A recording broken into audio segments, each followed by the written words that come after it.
Hello tout le monde, j'espère que vous allez bien.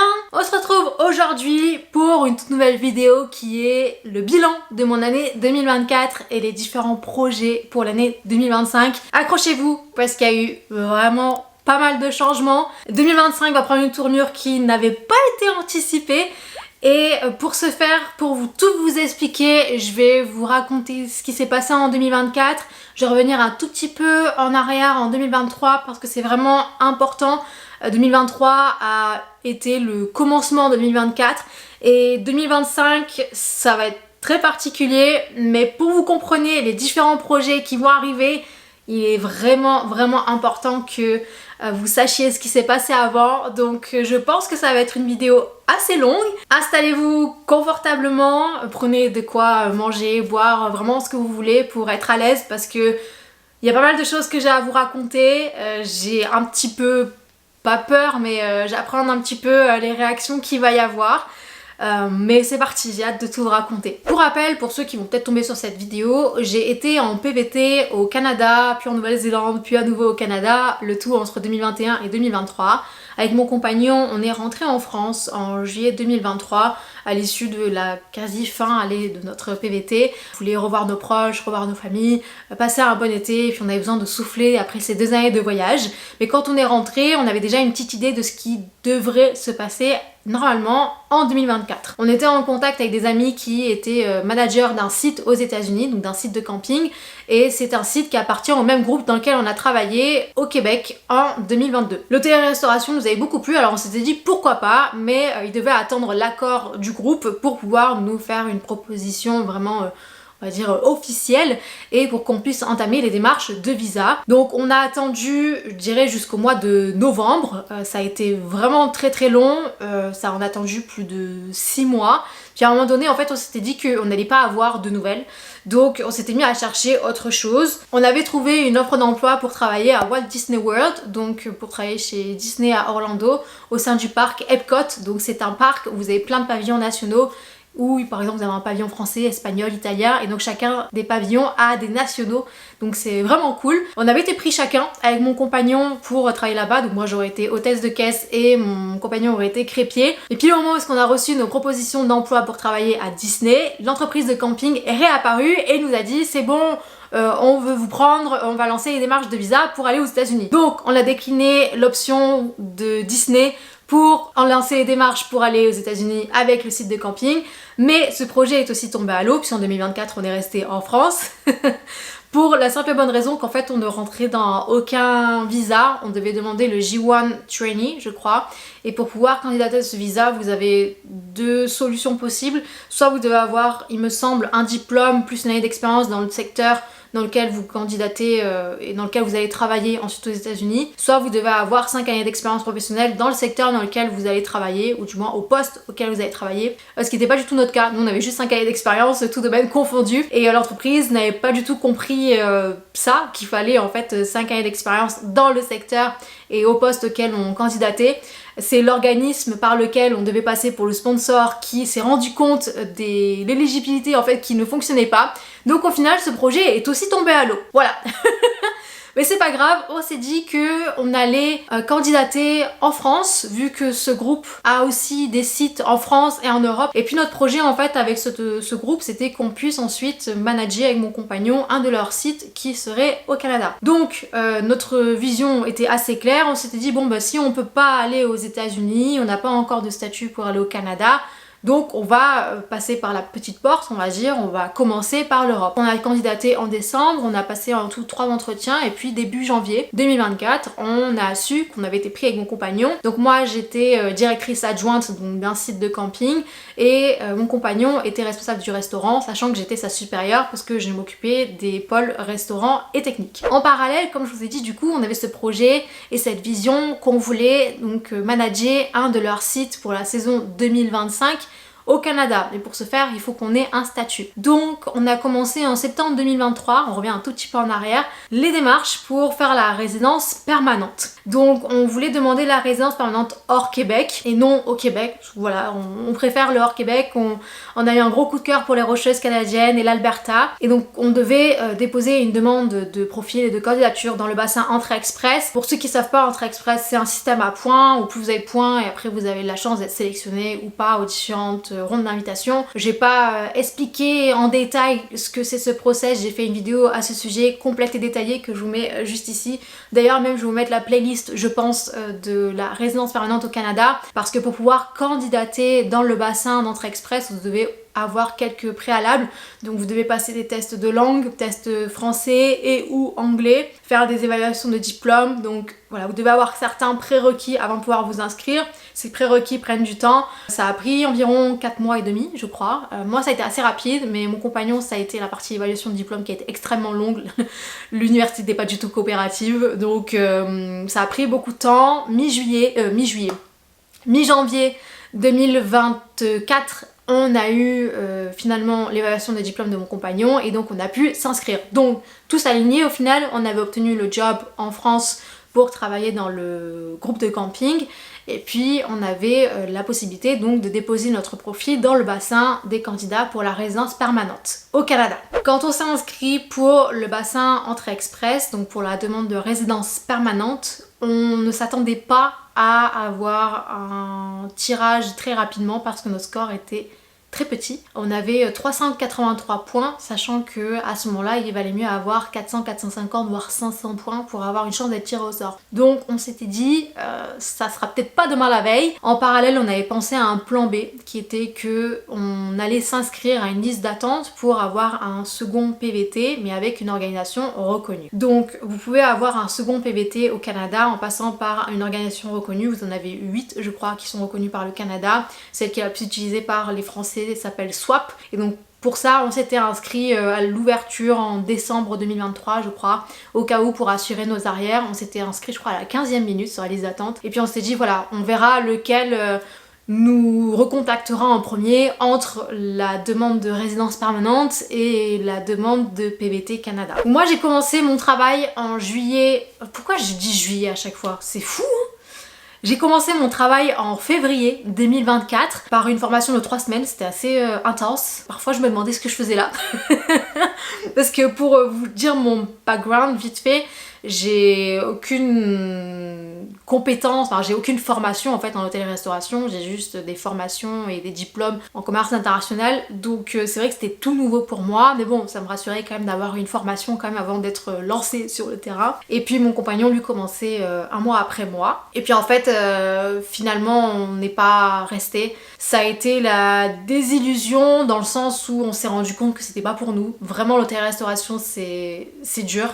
Courage vraiment à toutes les personnes qui travaillent dedans. On était logés sur site en plus, donc quand vous êtes sur site, que vous êtes directeur adjoint ou responsable d'un pôle, vous êtes sollicité assez souvent, vous n'avez pas vraiment de repos, enfin vous vivez le site, vous mangez le site, vous respirez le site, vous n'avez pas vraiment de coupure et c'est assez difficile. Donc on a eu beaucoup de mal à suivre le rythme.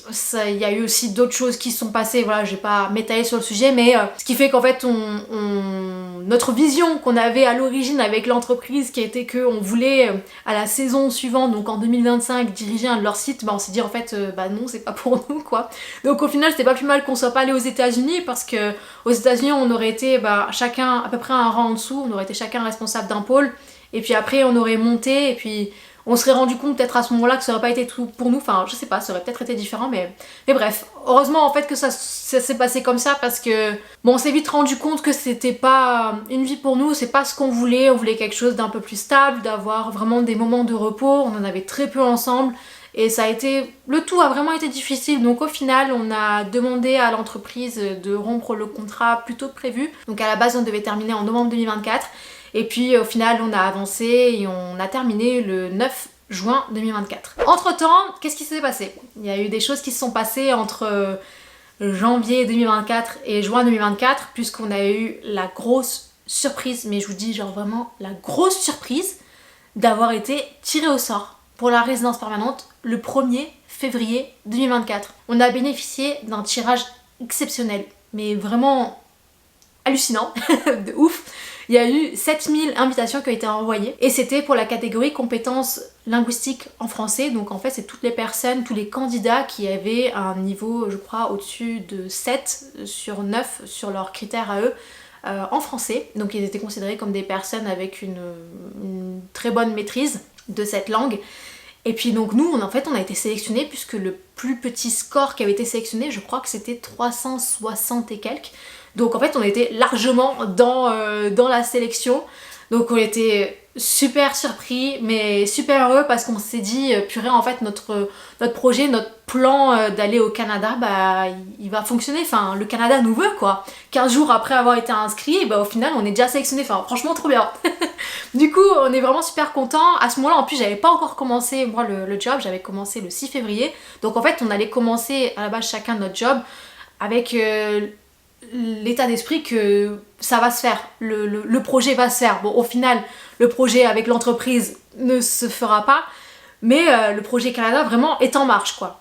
Donc on a soumis notre dossier le 30 mars 2024, on avait fait notre visite médicale juste avant, et puis on avait fait nos données biométriques le 22 mai 2024, et c'est d'ailleurs ce jour-là qu'on a prévu un call visio avec les RH pour leur annoncer qu'on aimerait rompre notre contrat plus tôt, donc c'est assez ironique quand même, on venait de sortir de notre rendez-vous, on attendait le train et puis on a fait le call.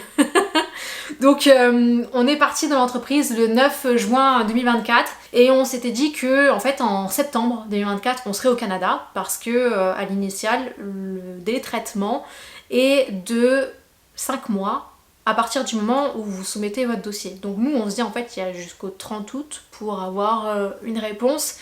Et en fait on se voyait, on s'est dit bon d'ici 30 août quand même on aura un retour et on se voyait donc aller au Canada en septembre. Retenez bien ça parce que il va y avoir des changements.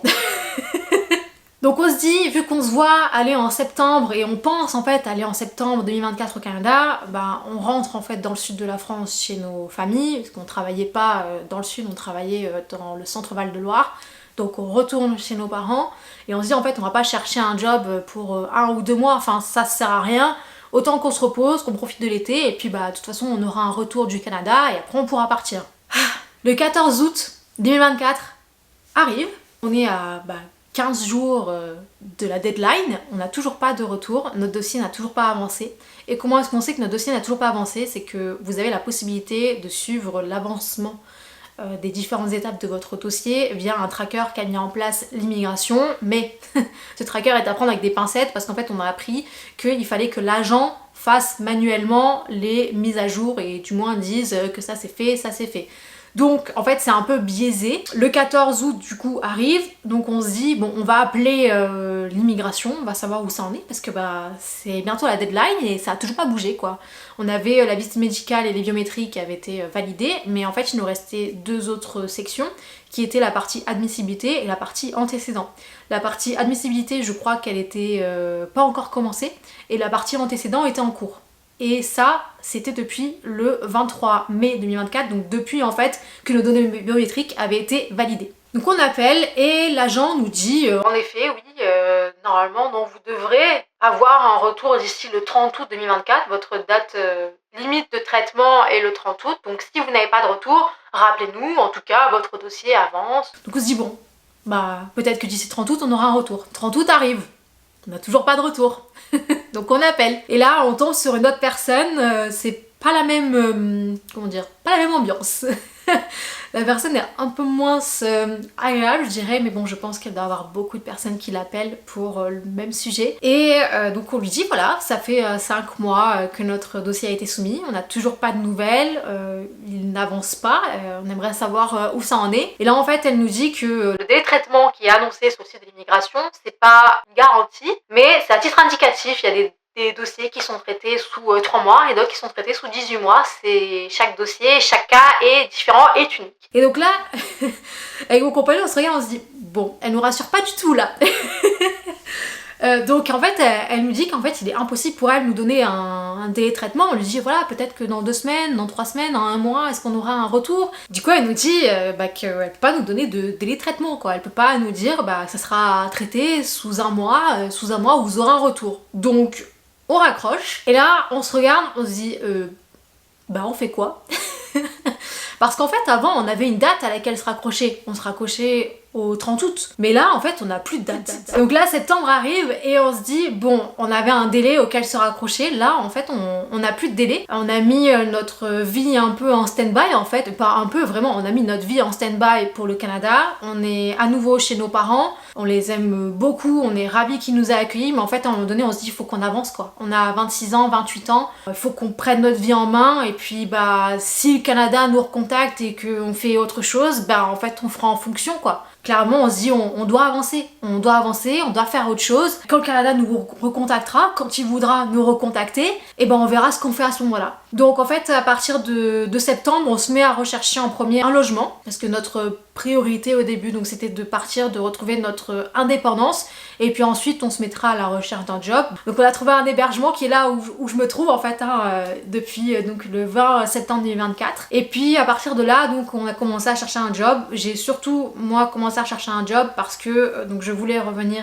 dans mon secteur initial, donc le commerce international. Mon job est un peu plus compliqué à trouver parce que j'ai pas beaucoup d'expérience et mon compagnon lui voulait revenir aussi à son secteur initial qui est le dessin industriel mais en fait lui il a du job partout et il a un peu plus d'expérience que moi, il avait fait une alternance tout ça donc on se dit en fait le premier qui trouvera imposera on va dire la localisation à l'autre donc dans l'idéal il faudrait qu'en fait ce soit moi qui trouve et ensuite mon compagnon recherchera un travail là où est-ce que moi j'ai trouvé mon job. Donc à partir de là je me mets à la recherche d'un emploi. Je vous avoue qu'en fait je suis pas limitée en termes de localisation. On se dit vraiment en fait là on n'a aucun délai, on n'a aucun visu, aucune deadline donc en fait ça peut très bien être dans 3 mois, dans 6 mois ou même dans 1 an. Enfin clairement on voit les retards qui s'accumulent, nous notre dossier il bouge pas d'un poil donc on se dit bah en fait on va revivre notre vie.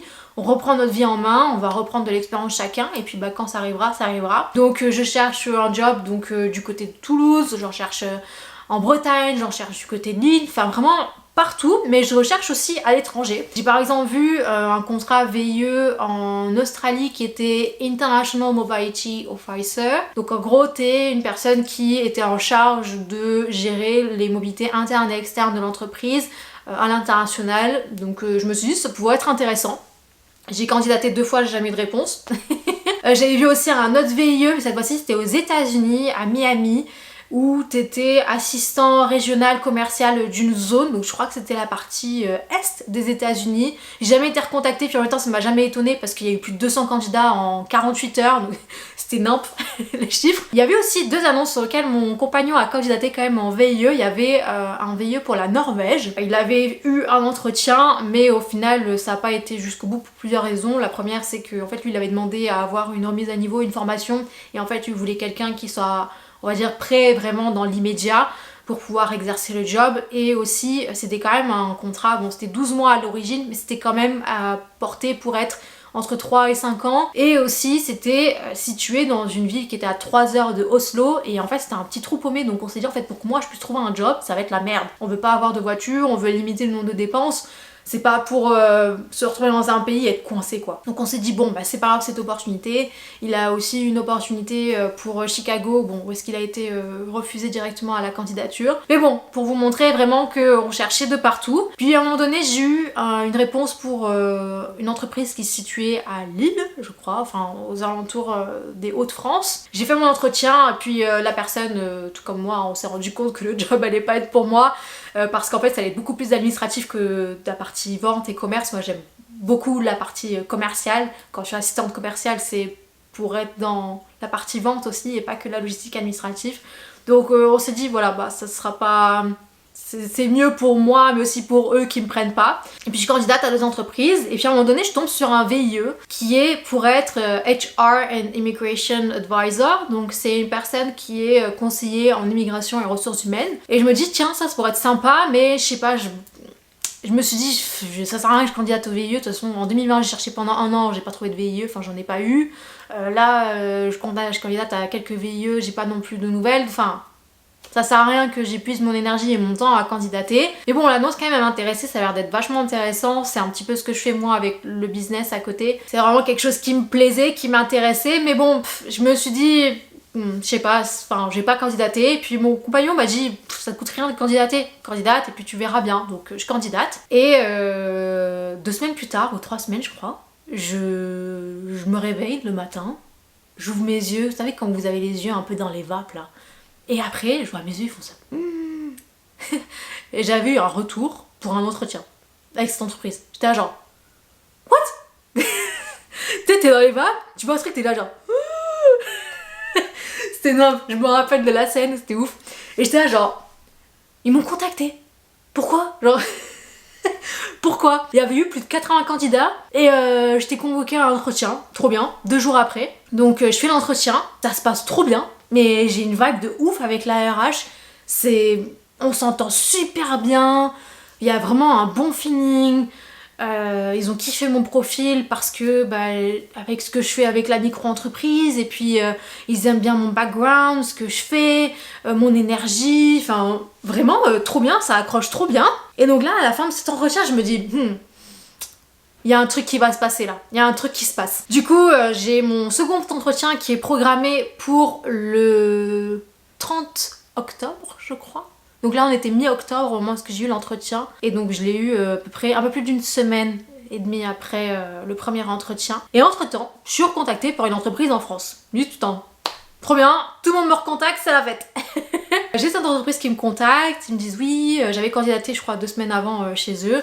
Voilà, on a vu votre profil, on est intéressé, donc je fais l'entretien d'une demi-heure téléphonique avec la RH et jamais autant déballé ma vie professionnelle avec une RH au téléphone. Donc bon, ça se passe plutôt bien, tout ça. Elle me propose un entretien, donc c'était le mardi, et elle me propose un entretien le jeudi avec le N+2, donc qui serait le directeur commercial. Je dis ok. Donc je fais cet entretien, 1 heure d'entretien, c'est assez long quand même, enfin physiquement t'as quand même pas mal d'énergie. J'essayais parfois de faire un petit peu des blagues et tout, mais ça faisait un bide total. C'était nul.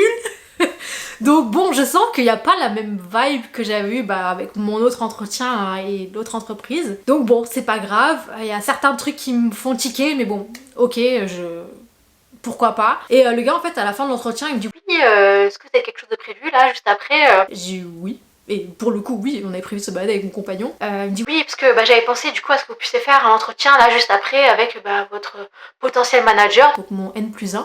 Là juste après. Non j'ai un truc de prévu, je suis désolée, je peux pas quoi. Et puis même franchement j'ai pas envie. Enfin tu viens de faire 1 heure d'entretien, c'est pas pour en refaire une autre heure après. Enfin tu sais j'avais la tête comme ça, non mais nope. Il me rappelle, je crois, 10 minutes après qu'on ait raccroché, il me dit oui, est-ce que vous êtes disponible demain, donc le vendredi, pour faire un entretien avec donc ce gars-là. Et je me dis, ça fait beaucoup. Dans la même semaine, tu fais 3 entretiens. 1 demi-heure avec la RH le mardi, 1 heure avec le gars le jeudi, et ensuite je vais refaire encore 1 heure le vendredi avec le mec. Je me dis putain, c'est...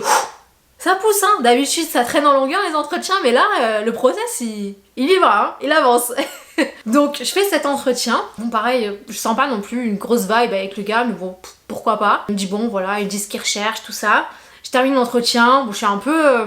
je suis moins emballée en fait par rapport à l'autre entreprise. Et bon je me dis je prends, pourquoi pas, parce que l'autre entreprise c'est un VIE.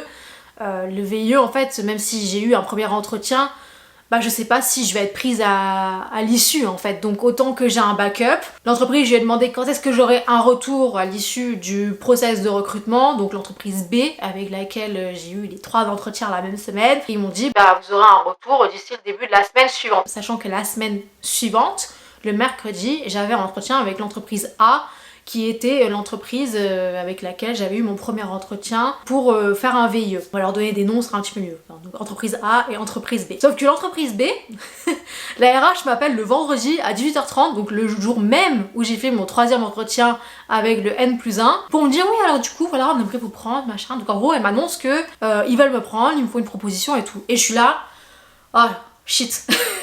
Je me suis dit ça tombait trop mal en termes de timing parce que j'ai mon second entretien avec le VIE qui tombe 3 jours, enfin allez le mercredi, donc un peu plus de 5 jours après. Et en fait on m'annonce déjà que j'ai la proposition, enfin du coup je me suis dit attends faut que je trouve un truc là. Je demande voilà les conditions, tout ça. Je lui dis jusqu'à quand en fait j'ai pour vous donner une réponse. Elle me dit vous avez jusqu'au 30 ou 31 octobre, oui c'est ça, jusqu'au 31 octobre. Et je lui dis ah il va me falloir plus de temps. Et je lui ai dit cash, franco, vraiment mon conseil c'est quand vous faites des entretiens, soyez francs. Je lui ai dit écoutez, je suis en process de recrutement avec une autre entreprise, j'ai mon second entretien avec eux mercredi, donc j'aimerais aller jusqu'au bout et j'aimerais en fait avoir leur retour, voir si je suis éventuellement prise pour pouvoir évaluer les deux propositions et faire le meilleur choix possible qui me semble le mieux pour moi. Il me dit ah ok, bon, on t'accorde jusqu'au lundi 4 novembre. Ouf, ok.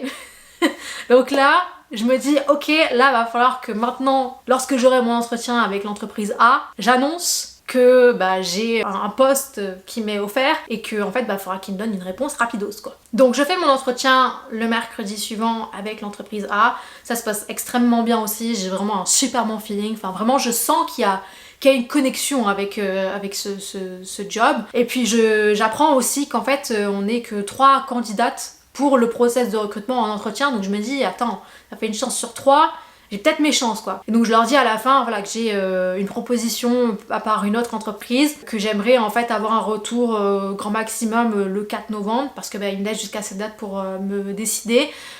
Que j'aimerais en fait avoir un retour jusqu'à cette date, parce qu'en fait s'ils me prennent pas, j'aimerais ne pas perdre cette offre, c'est en gros une backup offer quoi. Donc ils me disent ok, ils comprennent très bien, ils m'ont dit bon on reviendra vers vous le plus tôt possible et on va accélérer du coup notre process de décision. Donc le jeudi passe, le vendredi passe et j'ai pas de nouvelles, donc je me dis ah là va falloir que je passe le week-end avec cette petite boule de stress. Et puis le lundi arrive, je me réveille, j'ai toujours pas d'email, je me dis ça pue.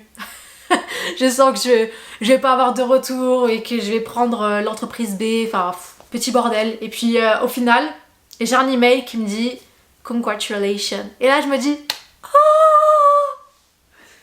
je suis prise pour mon VIE. Oh là là. Vous imaginez pas à quel point c'est gratifiant, genre. En 2020, pendant 1 an, j'ai cherché un VIE sans succès et là, juste par hasard, ça me tombe dessus et je suis prise quoi. Du coup, j'ai dit à l'entreprise B, voilà, désolée, mais je refuse votre proposition. Et puis je vais faire ce VIE quoi. Vous avez aussi ce qui est arrivé en même temps, pendant qu'on avait oublié là. Le 1er novembre, il y en a un qui est revenu, le Canada, pour nous informer que la décision finale par rapport à notre dossier était en cours. Ah super! Tout le monde arrive en même temps, hein. Vraiment, le mois de novembre, ça a été très intense, émotionnellement. Parce que oui, du coup, on a été accepté comme résident permanent pour le Canada. Donc j'ai un VIE, on a eu notre dossier qui a été approuvé, donc on a eu notre confirmation de résidence permanente. Et en plus, je vous ai même pas encore dit où est-ce qu'on allait faire ce VIE. Oh, c'est fou. Attendez, je vais vous montrer notre confirmation. Nos confirmations se trouvent là-dedans, dans des enveloppes ultra sécurisées. Voilà. Donc dedans, on a un petit document avec notre photo et tout. Ah, tellement content. Mais là, vous devez vous demander, mais du coup, vous faites quoi là? VIE? Résidence permanente? En fait, on fait les deux. En fait, pour activer notre résidence permanente, on a jusqu'au 4 ou 5 novembre 2025 pour aller au Canada, activer notre statut, donc recevoir nos cartes de résident permanent. Et donc on s'est dit on va faire le VIE. Entre temps, quand on prendra des vacances, on ira activer. Et puis voilà, parce que je vous annonce où va se dérouler ce VIE. Il va se dérouler à Sydney, en Australie. Voilà, on part prochainement. Là, on est fin janvier au moment où je vous tourne cette vidéo. Quand cette vidéo sera postée, on sera déjà en Australie puisque mon contrat commence le 1er février 2025 pour 12 mois, potentiellement renouvelable 12 mois supplémentaires si ça se passe bien avec l'entreprise, mais que l'entreprise aussi m'apprécie, aime bien mon travail, qu'on se sent bien en Australie. Et voilà, on a notre petit plan, on va dire, qui est fait. Enfin, on a une petite vision, une petite route qui est tracée. On a l'Australie et puis après on a le Canada. Après on sait pas comment ça va se passer l'Australie, autant on va kiffer, on va vouloir rester, on n'en sait rien. Pour le moment c'est pas le plan initial, mais en tout cas j'ai extrêmement hâte d'aller faire ce VIE. Et d'ailleurs vous voulez savoir pourquoi j'ai aussi choisi ce VIE plutôt que l'entreprise B pour une seule raison. L'entreprise du VIE, elle sait tout de mon parcours professionnel, mais quand je vous dis tout, c'est également l'activité que je fais depuis plus de 2 ans, donc avec la micro-entreprise. Et c'est d'ailleurs ça qui leur a plu, ce que j'ai fait avec cette activité. Ça a été un élément assez, comment dire, différenciant par rapport à d'autres candidats, et c'est ce qui leur a beaucoup plu, alors que l'entreprise B n'était pas au courant de cette entreprise-là. En fait, en France, je ne partageais plus dans mes candidatures que j'avais cette entreprise à côté, parce qu'en fait, j'ai déjà eu des retours à cause de ça. Malheureusement, j'avais déjà eu un entretien où est-ce qu'on m'avait dit: vous faites comment pour gérer l'entreprise et en 35 heures? Bah, je fais l'entreprise dans mes temps off, dans les moments où je suis pas à mon 35 heures quoi. Enfin, ça me paraît logique. Enfin, c'est pas mon entreprise à côté qui me ramène des sous pour que je puisse manger et payer mon loyer. Soyons francs, parlons français, c'est pas cette entreprise qui me fait vivre quoi. Ouais, ça va être une belle aventure. Donc c'est aussi pour ça que j'ai voulu faire ce VIE. C'est un VIE où du coup je vais être dans la partie immigration notamment, donc la partie immigration australienne, où je vais accompagner des entreprises et des candidats au niveau de l'immigration, mais aussi au niveau des ressources humaines, donc ça va être extrêmement intéressant. J'ai hâte d'avoir cette continuité que j'ai avec l'entreprise, mais vraiment dans une vraie entreprise, une vraie expérience on va dire. Enfin, ça va encore plus crédibiliser et valoriser ce que j'ai entamé moi-même en tant qu'autodidacte depuis plus de 2 ans. Et d'ailleurs, en parlant de la micro-entreprise, ça a été difficile aussi en 2024 à ce sujet-là. Avec le job que j'ai eu dans le camping, je l'ai laissé de côté, c'était vraiment pas possible pour pouvoir la conjuguer. Puis quand on a quitté le job, l'été j'ai essayé de la relancer. J'ai même investi dans un gros accompagnement onéreux qui malheureusement n'a pas eu les résultats escomptés, les résultats espérés. Et en fait, je pense qu'au fond, j'avais eu la sensation d'avoir fait le tour de ce que je pouvais faire. Dans le sens où il y a des moments où vous atteignez un peu comme un plateau, vous tournez un peu en rond et en fait j'avais envie de faire autre chose. Je me suis enfermée entre guillemets dans la partie Canada, l'accompagnement pour le Canada, alors qu'en fait j'aime aussi la Nouvelle-Zélande. J'ai été 2 fois en Nouvelle-Zélande pour 2 raisons différentes, avec 2 visas différents, et j'aimerais aussi accompagner par exemple ces personnes qui vont en Nouvelle-Zélande, mais je me suis spécialisée au Canada. À ce moment-là, quand je me suis spécialisée au Canada, pour moi c'était la bonne décision, donc je le regrette pas bien sûr, mais en fait j'avais besoin de changement à ce moment-là. Vraiment, je sentais que j'avais besoin de faire autre chose, et puis en fait quand ce VIE est arrivé, je me suis dit c'est le moment. C'est le bon moment, j'ai ce besoin-là, il n'y aura pas d'autre bon moment, je pense, que celui-là. Donc vous l'aurez compris, les projets pour 2025 sont axés sur l'Australie. En 2025, donc on sera là-bas. Le contenu sur YouTube va légèrement changer. Je vais du coup ouvrir un peu plus mes vidéos, non pas que au Canada, mais à l'Australie et à la Nouvelle-Zélande. J'ai aussi envie de reprendre les vlogs. J'ai regretté d'avoir arrêté les vlogs, parce qu'en fait j'aimais beaucoup les faire pour avoir des souvenirs en fait des différentes expériences qu'on faisait, des différents week-ends, des différentes aventures avec mon compagnon, mais en fait je me suis axée sur les vues et sur la croissance de ma chaîne, parce que je voyais la différence que pouvait avoir en termes d'impact et de visibilité une vidéo vlog et une vidéo éducative. Il y avait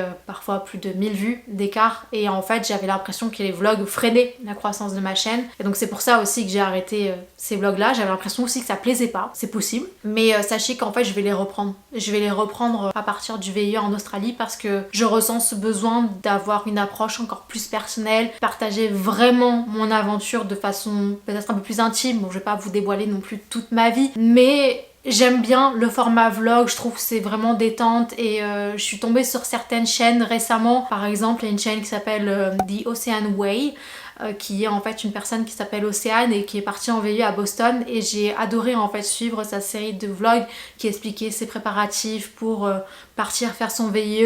J'aime aussi d'autres vidéos, j'adore aussi les vidéos de Margot Sauvage, donc qui est une personne qui s'appelle Margot et qui est aux États-Unis. Enfin vraiment, il y a beaucoup de chaînes que j'aime et qui font en fait un peu ce format de type vlog, mais un peu plus personnel, et j'aimerais moi aussi faire ce type de vidéo, bien sûr à ma sauce, mais voilà, j'espère que vous accueillerez ces nouvelles vidéos avec autant d'engouement que les récentes vidéos, ou du moins celles que je fais sur le Canada. Je vais pas arrêter les vidéos sur le Canada, parce que le Canada fera encore partie de ma vie, mais ça va être un peu plus diversifié, donc j'espère que vous serez au rendez-vous. En parlant de l'entreprise aussi, j'ai annoncé sur les réseaux sociaux, c'est vrai que j'étais un petit peu discrète quand même à ce sujet ici sur YouTube et dans mes emails. J'ai annoncé sur Instagram donc je suspendais mon entreprise, donc pour 12 mois minimum. Maintenant vous savez pourquoi, c'est parce que je pars en VIE et en fait avec le statut VIE vous pouvez pas avoir une autre activité, que ça soit à temps partiel ou à temps complet, rémunératrice, autre que le VIE. Donc c'est pour cette raison que j'arrête la micro-entreprise. Je la suspends pour 12 mois minimum. Je ne vous garantis pas par contre que je referai les sessions de coaching à la fin. Peut-être que je ferai autre chose ou peut-être que je les reprendrai. Enfin, vraiment je vous garantis rien parce que pour le moment c'est assez flou. Ça va me faire beaucoup de bien d'arrêter. Vraiment, j'en ressentais le besoin, donc c'est vraiment une très bonne chose. Je suis un peu nerveuse à l'idée de vous partager cette vidéo, j'espère qu'elle sera bien accueillie. Parce que je sais que vous avez beaucoup été à me suivre sur cette chaîne de par en fait le contenu que je faisais pour le Canada. Et puis là, comme je pars en Australie, j'ai peur qu'il y ait du désintérêt pour ma chaîne. Mais d'un autre côté, je me dis que c'est ma chaîne et je fais ce que je veux quoi. Donc j'espère que vous serez là à mes côtés pour suivre cette aventure. Moi j'ai vraiment hâte de vous partager tout ça. J'espère que si vous êtes restés jusqu'au bout, que la vidéo vous a plu. Dites-moi en commentaire quel est votre projet vous pour 2025, si vous avez hâte de suivre mes aventures en Australie. Merci en tout cas d'être là depuis le début ou depuis peu de temps si vous êtes arrivé sur cette chaîne. Merci à tous mes clients qui m'ont fait confiance depuis le début de cette aventure avec Imaginons l'horizon. Je reste présente sur les réseaux sociaux, ne vous en faites pas, je resterai présente sur Instagram et du coup aussi sur YouTube, mais vraiment je tenais à remercier chacun et chacune d'entre vous pour votre confiance. Ça m'a beaucoup touchée et j'ai été ravie de vous accompagner chacun d'entre vous pour le Canada, mais désormais il est temps pour moi de m'envoler vers d'autres aventures qui vont être tout aussi excitantes et j'espère que vous serez là à mes côtés pour m'accompagner et partager ces moments avec moi. Voilà, donc j'espère que cette vidéo vous aura plu. Si c'est le cas, n'hésitez pas à vous abonner à la chaîne, à liker, à commenter, à partager la vidéo, à me rejoindre du coup sur Instagram parce qu'il va y avoir beaucoup de contenu instantané et plus en direct sur l'Australie. Et puis je vous dis à bientôt en Australie du coup. Tchuss!